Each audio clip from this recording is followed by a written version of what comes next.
Hey, let me show you all screenshot methods on the Redmi Pad Pro. First of all, we are going to start with the shortcut that is actually available in the quick panel, so we can open it like this. You will have to find this icon with scissors and tap on it once. Your screen will flash and the screenshot will be taken. Another one is the method to take screenshot with our 3 fingers. So swipe down like this from the upper section of the screen. Just remember to use your 3 fingers.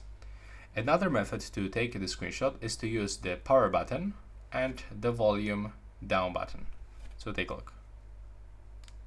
You click on these 2 buttons at the same time, power button and the volume down, and you can also take multiple screenshots. Another method to take the screenshot, we can actually take the partial screenshot by also using our fingers. So click and hold the 3 fingers in the place. When you get this highlight, you can select the shape. Now you can select something and then click save. And it was taken. And yeah, that's all for this video right now. Please subscribe to my channel.